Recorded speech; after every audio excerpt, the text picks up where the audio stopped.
오늘은 베드로 후서 이야기입니다. 베드로 후서는 이제 베드로 전서 다음에 쓴 건데요. 베드로가 로마에서 순교하기 전에 66년에서 68년 사이에 쓰여진 거라고 보면 되겠습니다. 그러니까 순교 직전이니까 아마 67, 8년간에 썼을 것이다 이렇게 봅니다.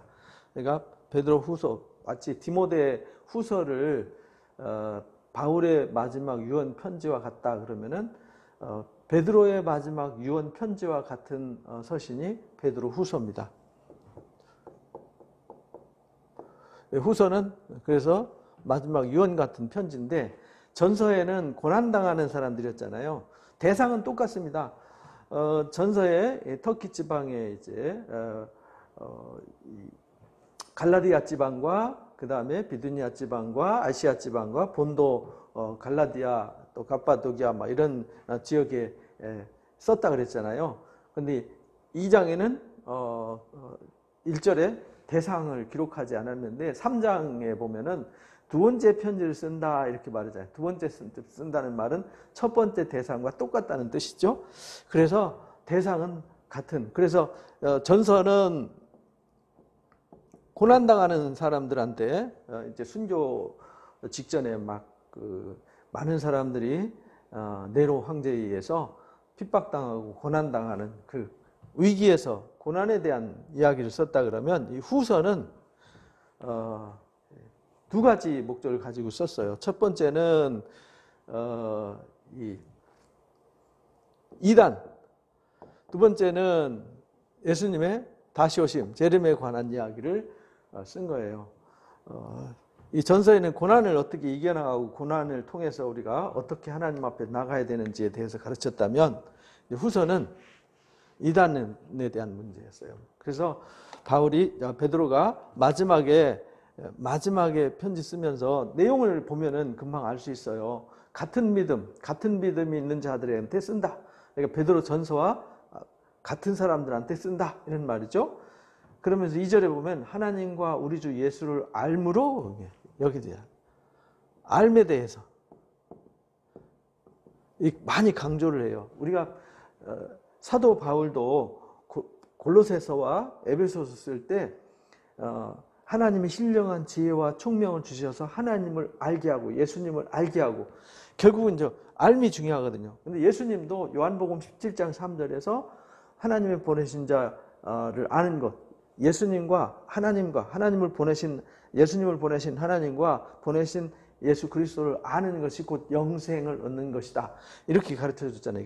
이거 아는 것에 대해서 굉장히 강조했어요.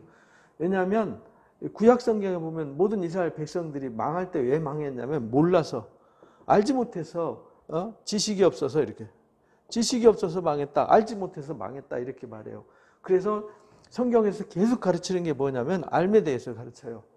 우리가 성경을 계속 읽어야 되고 배워야 되고 공부하는 게 뭐냐면 알에 대한 거예요. 그래서 예수님을 알므로 하나님과 예수님을 알므로 알아야 은혜와 평강을 누릴 수 있다. 그렇게 이제 인사말을 썼어요. 예수 그리스도를 알므로 하나님을 알므로 은혜와 평강이 너에게 있을지어다. 근데 그의 신기한 능력과 생명과 경건에 속한 모든 것을 우리에게 주셨다. 그러니까 하나님이 이 알에 대해서 3절에 그렇게 말해요. 우리를 부르신 이를 알므로. 우리를 부르신 이가 누구냐면 하나님과 예수님이잖아요. 하나님과 예수님을 알므로 우리가 생명과 경건에 속한 신령한 하늘의 복을 우리가 받게 된 거죠. 그러니까 알아야 받는 거예요. 모르는 걸 어떻게 받겠어요. 그래서 신기한 능력으로 생명과 경건에 속한 모든 것을 우리한테 주셨다. 그러니까 주셨다는 것을 아는 거죠. 또 주시기 위해서 하나님 오셨어요. 주시기 위해서 아들을 보내셨고요. 그래서 이것을 통해서 하나님의 영광과 덕을 우리가 이걸 주시잖아요. 알아야 이걸 받을 수 있어요. 이분들은 주시지만 우리는 받는 거잖아요. 주심, 받음. 그래서 하나님의 영광과 덕을 누리게 하신다는 겁니다. 결국은요, 우리가 신앙한다는 건요, 예수님과 하나님을 알고 그래서 주신 것을 받아서 하나님 우리를 이렇게 사랑하시고 우리를 위해서 이렇게 일하시는구나 하는 걸 알고 그 영광과 덕을 누리게 하는 것이 이제 말씀이에요. 이게 약속이라고요. 그래서 이제 4절에 그렇게 말해요. 그래서 그 보배롭고 지극히 큰 약속을 주셨다. 이게 알에 대해서 여기 알에 대해서 강조했잖아요. 알에 대한 것을 우리한테 주셨는데 이 주신 게 뭐냐면요. 약속이에요. 그냥 약속이 아니에요. 지극히 큰 약속이에요. 지극히 큰 약속을 주셨어요. 그래서 우리가 이 약속을 받았으니까 하나님을 알므로 우리가 이 약속을 받았어요. 그래서 영광과 덕을 누리잖아요. 그러면 이 약속을 누릴 만한 자질을 갖춰야 되잖아요. 자격, 자질. 그래서 이 자격과 자질을 갖춘 사람을 누구라고 말하냐면 신의 성품에 참여한다. 신의 성품.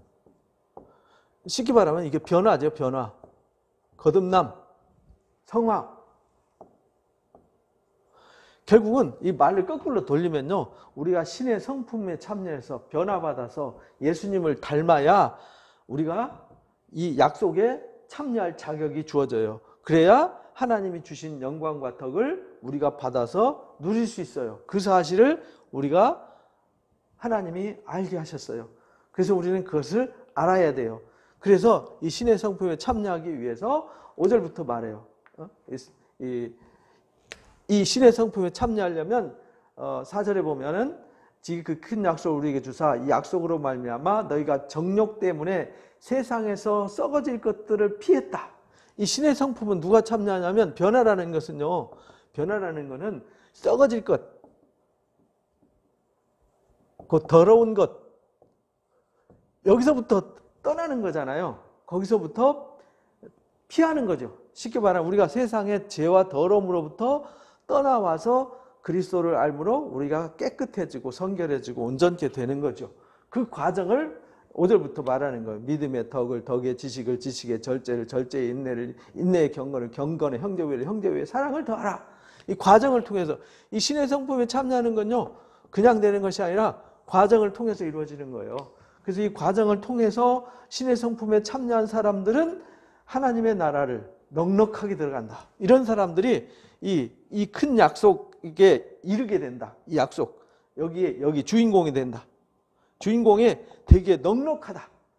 그리고 이거를 신의 성품에 참여한 사람들은 예수님이 누군지를 알고 경험하니까요. 그거보다 가치 있고 소중한 게 없거든요. 이 보물을 발견한 사람은 자기 모든 것을 팔아서 사는 거예요. 그래서 8절에 그렇게 말해요. 이런 것이 너에게 있다. 신의 성품에 참여해서 우리가 변화받았다. 변화받은 사람들은 흡족하다. 변화받은 흡족한 사람들은 우리 주 예수 그리스도를 알기에 게으르지 않는다. 열매 없는 자가 되지 않는다. 그러니까 이렇게 해서 하나님을 알고 우리가 그 영광과 덕을 받아 누릴 수 있는 이 약속을 받은 사람들이잖아요. 이 약속을 받은 사람들은 자격이 신의 성품에 참여하는 신의 성품으로 성숙해져야 돼. 변화돼야 돼. 변화된 사람들은 예수님을 아는 것보다 소중한 게 없으니까 예수님 아는 것에 시간과 에너지를 많이 투자해요. 자기 있는 소유를 다 팔아서 값진 진주를 사잖아요. 값진 밭에 감춘 보화를 발견하면 모든 것을 다 팔아서 사잖아요. 그래서 예수님을 알기에 게으르지 않고요. 열매 없는 자가 되지 않아요. 그러나 이 신의 성품으로 변화되지 않은 사람은 맹인과 같아요. 9절에 보면 그러잖아요. 맹인과 같아서 멀리 보지 못해요. 우리가 세상 죄로부터 거룩해졌고 하나님의 자녀로 새롭게 되었고 우리가 하나님의 약속의 자손이라는 사실을 모른다는 거예요. 알아야 되는데 모른다는 거예요.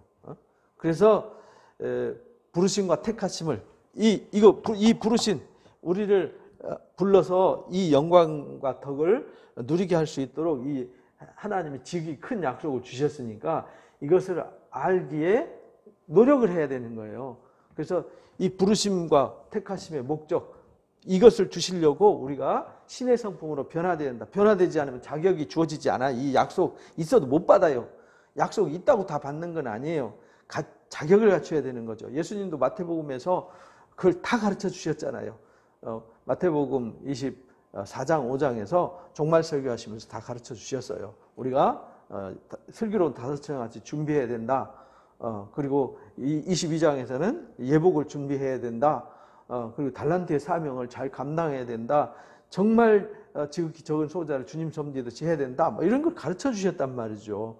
이같이 하면은 영원한 나라, 그리스도 영원한 나라에 넉넉히 들어간다. 그러므로 이것을 알고 이미 서 있는 진리에 너희가 서 있으니까 서 있지만 이걸 베드로가 평생 동안 이거 가르쳤단 말이에요. 너희가 이걸 알지 않냐? 알고 이후에 서 있는데 내가 잃어버릴까 봐서. 그래서 이제 마지막에 베드로 후서가 순교 직전이라고 그랬잖아요. 선교 직전에 이제 유언 같은 편지 썼다 그랬잖아요. 그래서 너희가 이거를 이미 다 알고 있다. 그런데 혹 너희가 잊어버릴까 봐서 다시 생각나게 하려고 이거 쓴 거다. 이렇게 말해요. 12절에. 내가 13절에 내 장막, 곧 이 몸뚱아리가 아직 살아있을 때, 아직 순교해서 주님 앞에 가기 직전에 있는 동안에 내가 너희한테 이거 다시 한번 일깨워서 알게 하는 것이 옳은 줄 알기 때문에 내가 지금 이걸 가르친다. 그러니까 잘 들어라. 이렇게 말하는 거죠. 내가 이렇게 하는 이유는 내가 순교하기 직전이다. 14절에 보니까 예수께서 내게 지시하신 것 같이 나도 나의 장막을 벗어날 날이 임박한 줄 안다. 그래서 내가 순교 직전에 있기 때문에 그렇다. 내가 떠난 후에라도, 내가 순교한 후에라도 어느 때나 이런 것을 생각나게 하려고 이걸 기록해서 너희한테 주는 거다. 이렇게 말해요. 잊어버리지 마라. 이 키워드죠, 이게. 베드로 후서의 키워드예요. 이거를, 이 지극히 큰 약속을 우리가 알아야만 이것을 주시는 것을 받을 수 있어요. 그래야 그 영광과 덕을 누릴 수 있어요. 근데 그 자격을 갖추려면 신성한 성품에 참여해야 돼요. 변화받아야 돼요. 그래야만 누릴 수 있어요. 그래서 이걸 생각나게 하려고 썼어요. 그러면서 우리 주 예수께서 능력과 강림하심을 너에게 알게 한 것이, 그래서 지금요 이 강림, 재림, 강림에 대해서 너에게 알게 한 것이 교묘하게 누가 꾸며내고 연구하고 그래서 거짓말이 아니라는 거예요.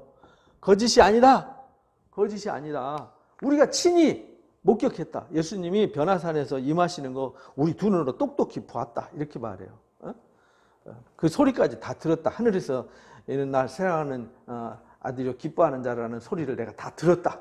보았고 목격한 거다. 그것만 있는 게 아니다. 우리에게 더 확실한 예언이 있다. 구약성경, 이 예언은 이제 이때는 신약성경이 없었거든요. 그래서 구약성경에 이미 선지자들을 통해서 이미 증거한 예언이 있다. 어두운 데 비추는 등불과 같이 우리에게 다가올 주님과 다시 오실 주님에 대해서 비춰지는 이 예언의 말씀이 있다.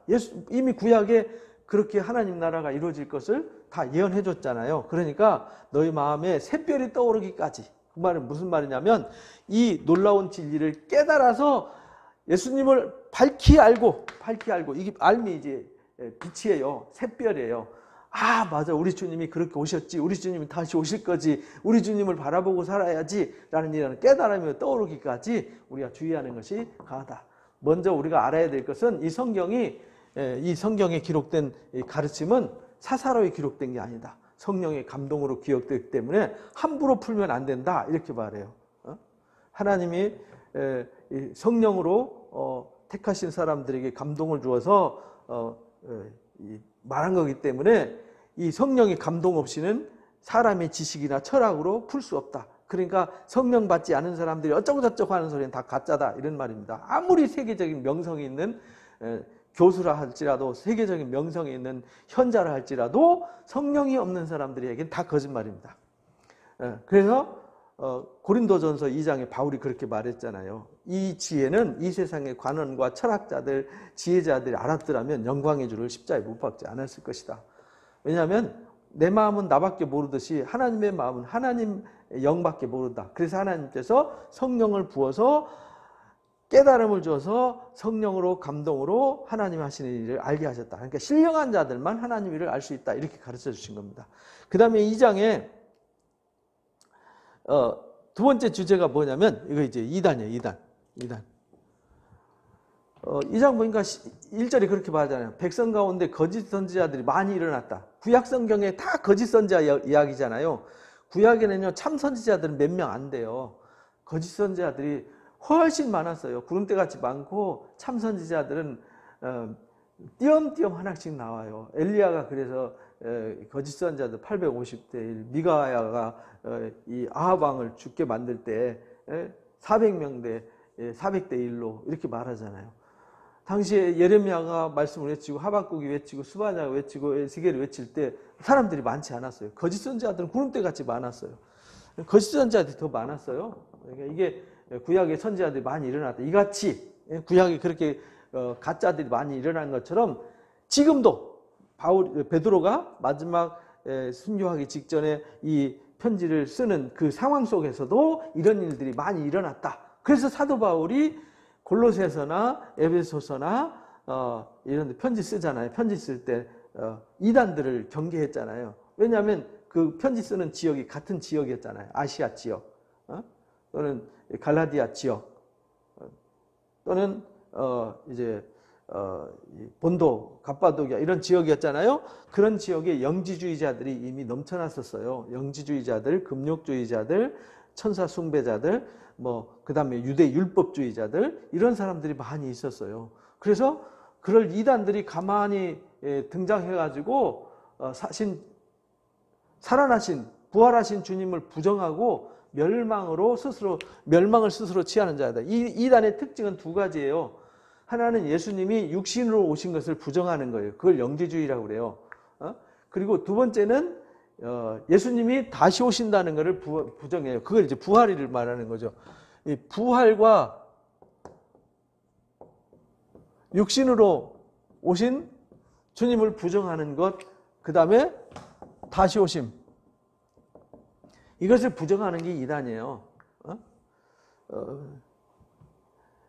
이들이 여럿이 이제 이 이단들의 특징은 뭐냐면 이 영은 선하고 육체는 악하기 때문에 육체는 괜찮다는 거예요. 영만 선하면 된다는 거예요. 그래서 육체를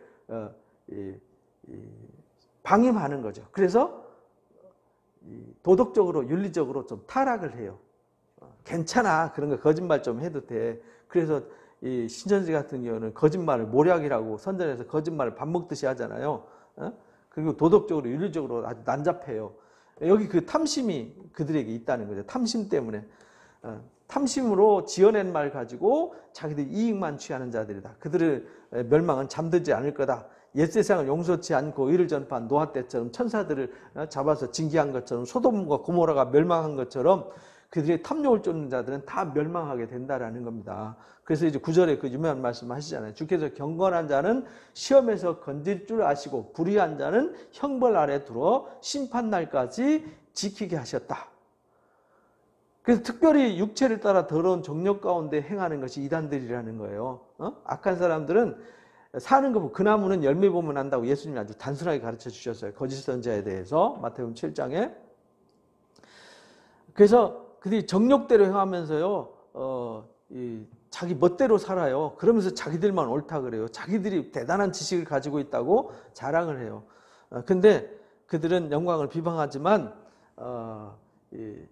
천사들도 사실은 우리를 비방 못하거든요. 그러니까 우리는요 서로 비방하는 사람이 되면 안 돼. 비방하는 사람은 이미 성령이 떠난 사람들이에요.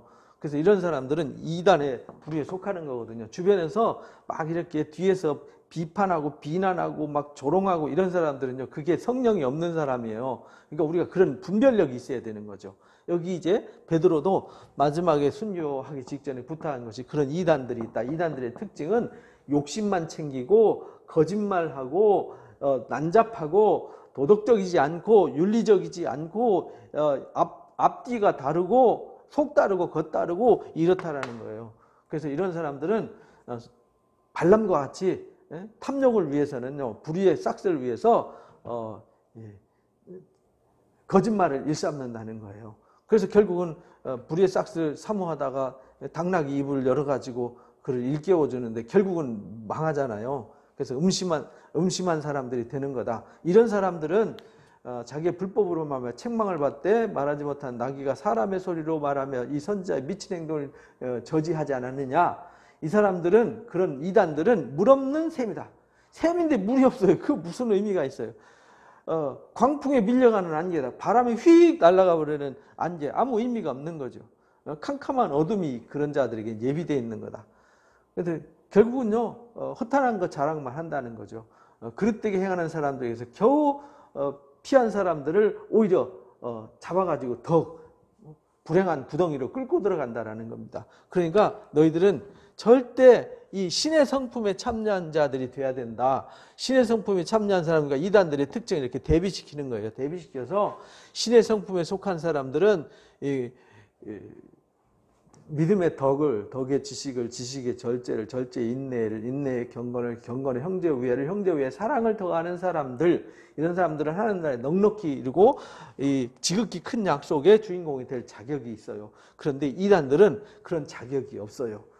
욕심 많고 거짓말 잘하고 속이고 자기 이익만 챙기고 막 서로 비난하고 조롱하고 서로 싸움 붙이고 막 이렇게 한다는 거예요.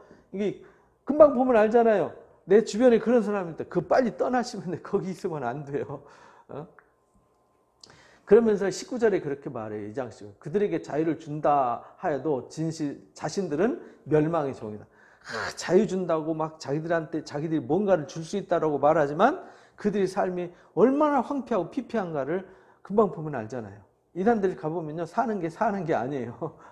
그들은 막 기쁘다고 즐겁다 그러는데 사는 게 보면은 그렇게 처량하고 불쌍할 수가 없어요. 왜냐하면 그 속에 진리가 없고 그 속에 생명이 없으니까 그래요. 성령이 없잖아요. 신의 성품이 없잖아요. 성품이 변화가 되지 않았기 때문에 그런 거예요. 웬 거짓말만 하는 거죠. 그래서 20절에 그렇게 말해요. 우리 구주 대신 예수님을 안 후로 세상의 더러움에서 피한 후 예수님을 알고 예수님을 알므로 이 놀라운 영광과 신성한 성품에 참여한 후에 그걸 이제 더러움을 피한 후에 이렇게 말하는 거죠. 다시 얽매여서 여기서 떠나면 신성한 성품에서 타락하면 히브리서 10장과 히브리서 6장에서 말했듯이 의의 말씀을 경험하고 거룩함을 옷 입고 타락한 사람은 다시 회복해서 돌아올 수가 없어요. 그래서 그런 사람들은 그 중에 얽매이고 지면은 나중 형편이 처음보다 더 심하다. 그래서 이단에 빠진 사람들은 더 악해지는 거예요. 그래서 의의 도를 안 후에 21절, 22절에 아주 유명한 말씀이 있죠. 의의 도를 안 후에 받은 거룩한 명령을 저버리는 것보다 차라리 모르는 게 낫다. 이 신성한 성품의 진리, 언약의 섭리를 알고 나서 타락하는 것은 차라리 이걸 몰랐으면 다시 회개하고 다시 새롭게 할 수 있는데 알고도 타락하면 돌아올 수 있는 길이 없어요. 왜? 예수님은 우리를 위해서 단 한 번만 죽으시는 거지 두 번 죽으시지 않거든요. 그런데 예수님의 십자가를 발로 밟아버리면은 다시 돌아올 때 예수님이 다시 십자가의 보혈을 흘려주셔야 돼요. 그럼 예수님이 다시 육체를 입고 오셔서 우리 죄를 위해서 다시 십자가 지셔야 되는데 그럴 일은 없잖아요. 불가능한 일이잖아요. 그러니까 회개할 수 없어요. 그래서 이 잠언 26장 말씀을 인용해가지고요. 참된 속담의 얘기를 개가 그 토하였던 것에 돌아가고 돼지가 씻었다가 더러운 구덩이에 도로 누웠다 하는 말이 그들에게 응하였도다.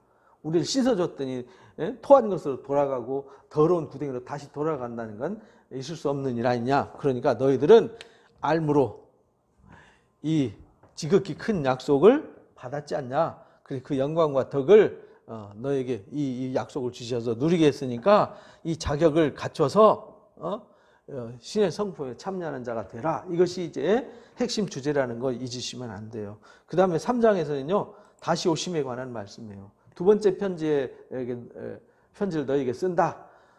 진실한 마음을 일깨워서 생각나게 하려고 한다. 이미 다 알고 있는 거잖아요. 알고 있는 걸 생각나게 한다.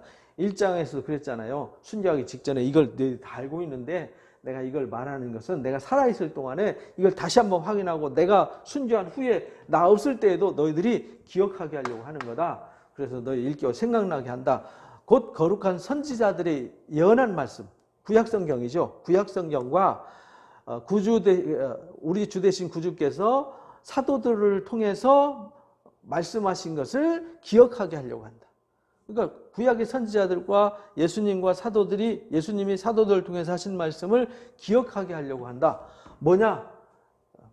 먼저 이것을 알아야 된다. 말세에 조롱하는 자들이 와서 정욕대로 행하면서 자기들 멋대로 살면, 야, 주님이 언제 다시 오시냐? 세상 정말 웃기는 소리 하고 있어. 이 세상에서 재밌게 살아야 돼. 이 세상 쾌락을 즐기면서 누리면서 살아야지. 무슨 소리 하고 있어? 그래서 육신적인 것을 즐기고 정욕을 쫓아 누리게 하는 거예요. 그러니까 우리가 누리는 누림은 이 하나님의 영광과 덕을 누리는 것이지 육신의 쾌락과 정욕을 누리는 게 아니잖아요. 근데 그들은 육신의 정욕을 따라 막 살아가면서, 야, 주님이 다시 오는 거, 야, 부활은 지나간 거야. 그때만 부활했지. 주님만 부활하는 거지. 너희들은 부활 없어. 이 세상 사는 게 전부야. 그러니까 먹고 마시자, 즐기자. 이렇게 된다는 거예요.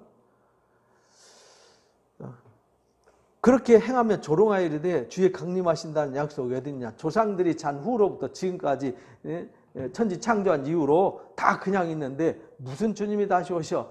지금 우리는 더하죠. 예수님이 지금 1세기 68년, 67, 8년도에도 주의 강림 약속을 했는데 지금 2000년이 지났는데 무슨 거짓말하고 있어. 주님이 언제 와. 이렇게 말하잖아요. 이제 그걸 말하는 거예요. 이는 하늘이 옛적부터 있는 것과 땅이 물로 나와서 물로 성립된 것도 하나님 말씀으로 되었다는 것. 그러니까 우주 만물이 다 뭘로 지어졌냐면 하나님 말씀으로 지어졌다는 것을 일부러 잊으려고 하는 거다. 그러니까 말씀으로 천지를 창조하시고 말씀으로 이 세상을 다 펴하시고 말씀으로 새하늘과 새 땅을 만드시는 거잖아요. 근데 그걸 잊어버리는 거다. 이로 말미암아 그때 물은, 세상은 노아 홍수 때의 물의 넘침으로 심판을 받았지 않냐. 이제는 하늘과 땅이 동일한 똑같은 말씀으로 천지를 창조하신 말씀, 노아를 통해서 물로 심판하셨던 그 말씀, 그 하나님이, 말씀하시는 하나님이 지금도 말씀으로 불사르기 위해서 우리를 지금 보호하고, 불사르기 심판 직전에 우리를 지금 하나님 보호하시고 있는 거다. 경건치 아니한 사람들의 심판과 멸망의 날까지 지금 보존하고 있는 거지. 심판 날까지 보존하고 있는데 왜 보존하고 있냐면 하나님은 한 사람이라도 회개하고 돌아와서 살기를 원하기 때문에 회개하기 위해서. 그래서 계시록에 인을 띠고 나팔을 불어서 경고를 하는 거잖아요. 마지막까지. 주님은요, 이 땅에 심판이 이루어지는 7 대접이 쏟아져서 세상 끝나는 순간까지 하나님은 잠시도 멈추지 않고 사랑을 쏟으시고 끝까지 피를 토하면서 말씀을 외치시는 겁니다. 그래서 사랑하는 자들아, 주께서 하루가 1000년 같고 1000년이 하루 같다는 사실을 잊으면 안 된다. 우리가 볼 때는요, 1000년이 엄청 길어 보이지만 우리가 아는 수금지와 목도 천해명 그러잖아요. 마지막에 있는 지구 이 행성 중에 마지막에 있는 성이 이 태양을 한 바퀴 도는데 260년 걸려요. 260년이 넘게 걸려요. 그러니까 이거 4바퀴만 돌면 되는 거예요. 우리 지구 4바퀴 돌면 4년이잖아요. 그러니까 태양이 은하계를 한 바퀴, 태양계가 은하계를 한 바퀴 도는데 2억 년 걸려요. 2억 년. 그럼 몇 바퀴 돌았을까요? 그러니까 하나님 볼 때 우주는요, 삐끗하면 벌써 우리는요, 태어났다 응하고 죽었어요. 그만큼 우리가 산다는 500년, 1000년, 2000년, 3000년은요, 하나님 볼 때는 순간에 불과해요. 영원 속의 시간은 잠깐이다. 그거를 우리 기준으로 하나님을 비교하지 마라. 하나님은 우리 같은 먼지 같은 존재가 아니라 우주를 만드시고 우주를 주관하시고 말씀으로 창조하시고 말씀으로 경영하시는 하나님이다. 그 말씀으로 창조하시고 말씀으로 경영하시는 하나님이 노아 때 물로 심판한 것처럼 마지막 때 불로 심판할 거다. 그러니까 9절에 주의 약속은 어떤 일이 더디다고 생각하는 것이 더딘 게 아니다. 더딘 게 아니라 오래 참으셔서 아무도 멸망치 않고 모든 사람들이 다 회개하고 하나라도 한 생명, 우주하고도 바꿀 수 없잖아요. 우주를 팔아도 한 생명을 살 수 없잖아요. 그 한 생명을 살리기 위해서 그 한 생명이 회개하고 돌아오기를 바라서 하나님이 길이 참고 기다리시는 거지. 주의 날이 늦어서 1000년 지났는데 2000년 지났는데 안 오잖아. 다 뻥이야. 이런 소리가 아니다. 이런 말입니다. 그러나 주의 날이 어느 날 갑자기 도적같이 말 거다. 도적같이 온다는 얘기는요, 잠들어 있고 캄캄한 밤에 있는 사람들한테는 왔는지 안 왔는지도 모르게 오신다는 거예요. 노아 홍수 때요, 자다가 다 심판받고 끝났어요. 하나님 심판인지도 몰랐다고 복음서에 기록되어 있잖아요. 그래서 도적같이 임하는데 그날에 하늘이 큰 소리로 떠나가고요, 물질이 뜨거운 불에 풀어지는 역사가 있어요. 그 중에 모든 것이 다 드러나게 되는 거죠. 이 모든 것이 이렇게 풀어질 텐데 앞으로 말씀대로 이 세상이 불로 심판이 이루어질 텐데 계시록 말씀처럼 이 세상이 다 떠나가 버리고 종이축만들이 사라져 버리고요, 다 이 헌 땅은 다 없어져 버리고 새하늘과 새 땅이 창조될 텐데 너희가 어떤 사람이 되어야 마땅하냐? 중요한 건 이제 결론을 말하는 거예요. 너희가 이단에 빠지지 말고 주님의 강림하신 것이 없다는 이 거짓말에 빠지지 말고 주님의 강림하심을 간절히 바라보고 그 앞에 어떤 사람이 되어야 되느냐? 신의 성품에 참여하는 사람이 되어서 지극히 큰 약속을 받기에 합당한 자로 준비되어야 되는 게 중요한 거다. 어떤 사람이 되어야 마땅하냐? 거룩한 행실과 경건함으로 하나님의 날이 언제냐? 이 언약의 지극히 큰 언약이 이루어지는 날이죠. 임하기를 간절히 바라고 사모하는 삶을 살아야 된다. 그날을 바라보면서 오늘 사모하면서 살아야 되는데 우리 현실 찌질한 일에 막 찌질하고 살면은 안 된다 이 말입니다. 주님 나라가 오는데 우리가 그렇게 찌질하게 살면은 안 된다는 겁니다. 하나님 나라를 바라보고 주님이 임하시기를 하나님 나라가 임하기를 바라보고 간절히 사모하면서 그날을 준비하는 삶을 살아야 된다. 그날에 하늘에 불이 타서 풀어지고 물질 뜨거운 불에 녹아지려니와 우리는 그의 약속대로 의가 있는 곳인 새하늘과 새 땅을 바라봐야 된다. 이 약속 신의 성품에 참여한 사람들은 하나님을 알므로 이 지극히 큰 약속 그 영광과 덕에 참여하게 되는 것이다. 거기를 바라보는 삶을 살아라. 그러므로 사랑하는 자들아 이것을 바라보나니 주 앞에서 점도 없고 흠도 없고 평강 가운데 점도 없고 흠도 없고 평강 가운데 나타나는 게 신성한 성품에 참여하는 거잖아요. 그렇게 참여하는 자가 되도록 힘써라. 그래서 우리가 이걸 힘써야 돼요. 신앙은 힘써야 돼요. 얼렁뚱땅 대충 신앙해가지고는 망해요. 심판에 아주 이 이단들의 밥이 되고요. 거짓말쟁이들의 밥이 돼서 망한다니까요. 우는 사자와 같이 베드로 전서에서 말했잖아요. 5장에 우는 사자와 같이 삼킬자를 찾고 있는데 방심하고 있는 사람들은요. 힘쓰지 않는 사람들은 사탄의 밥이 된다니까요. 계시록이 나오잖아요. 또 우리 주의 오래 참으심이 구원이 될 줄로 여기라. 주님이 오래 참는 것을 거짓말이 아니라 우리를 살리기 위해서 우리에게 기회를 주는 거라는 걸 잊지 말아라. 사랑하는 형제 바울도 이 받은 지혜로 너희에게 이 말씀을 썼다. 그래서 바울도 고린도전서 15장에 부활의 그 영광과 축복에 대해서 썼고요. 에베소서에 주의 강림할 때 우리가 어떻게 준비해야 되는지 썼고요. 데살로니가 전후서를 통해서 주의 강림하심에 대해서 구체적으로 썼잖아요. 이걸 썼고 또 모든 편지에도 이런 일에 관해서 말했을 때 그중에 알기 어려운 것도 들어있다. 알기 어려운 거 있어요. 알기 어려우니까 뭐 해야 돼요? 와서 아는 것을 배워야죠. 가르쳐줄 때 배워야 돼. 그래서 에베소서 4장에 선지자를 세우고 사도를 세우고 복음 전하는 자를 세우고 목사와 교사를 세운 이유는 알게 하려고. 거짓 선지자들 만나지 말고 참 선지자들, 참 선생을 만나서 제대로 가르침을 받아야 된다 이 말입니다. 그래서 더러 있으니 무식한 자들이 굳세지 못한 자들이 무식하고 굳세지 못한 자들이 다른 성경과 같이 억지로 풀다가 스스로 멸망한다. 스스로 이단에 빠지게 된다 이 말이에요. 스스로 이단과 악에 빠지게 되는 것이다. 그러므로 사랑하는 자들아 이것을 미리 내가 이렇게 알려줬으니까 무법한 자들의 미혹에 이끌려서 너희가 굳센 데서 떨어질까? 이단에 빠지고 거짓말에 속아서 이 하나님의 언약의 섭리에서 신의 성품에서 떨어져 나가서 다시 더러운 데로 더러운 구덩이로 2장 끝에 나온 것처럼 개가 토한 것을 도로 취한 것 같이 돼지를 씻었더니 도로 구덩이로 빠지듯이 그렇게 되지 않도록 조심해라. 이렇게 가르쳐 주세요. 그러면서 18절 결론 아주 간단하게 가르쳐 줬어요. 막 안부인사 이런 거 안 해요.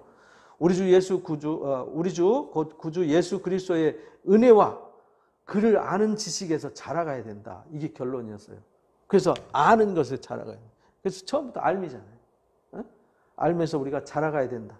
그래서 예수님이 이게 은혜예요. 하나님이 우리에게 한량없이 베풀어 주신 은혜잖아요. 자기 모든 것을 다 내어주시면서 우리에게 베드로전서 1장 3절 이하처럼 썩지 않고 더럽지 않고 쇠하지 않는 영광의 기업을 이미 선지사도들이 다 살펴보고 확인한 것을 예수님 오셔서 확실히 부활로 증명하셔서 산 소망을 우리한테 주셨잖아요. 이 은혜를 우리가 알고 이 은혜, 이 사랑, 이 축복을 깨닫고 그 안에서 점점 성숙해져 가라. 영광이 이제와 영원한 날까지 그에게 있을지어다. 아멘으로 베드로 후서가 끝납니다. 베드로후서 이야기는 단순하죠. 그래서 1장에 중요해요. 2장에 그래서 2단에 빠지면 안 돼요. 3장에 주님 다시 오시는 것은 확실해요. 거짓이 없어요. 그러니까 그날을 우리가 준비하는 삶을 살아야 돼요. 그게 마지막 베드로가 부탁한 말씀입니다. 성령이 오늘도 우리에게 부탁합니다. 제발 좀 신의 성품으로 변화된, 하나님을 제대로 배워서 알고 신의 성품으로 준비돼서 넉넉히 하나님 나라 들어가고 이 지극히 큰 약속을 좀 유업을 얻는 자가 되라. 잘못하면 이단에 빠지고 악에 빠진다. 거짓 선지자들 또는 부활이 없다고, 주님 다시 오시면 없다고 속이는 자들에게 속지 말고 진리 위에 서서 승리자가 되라.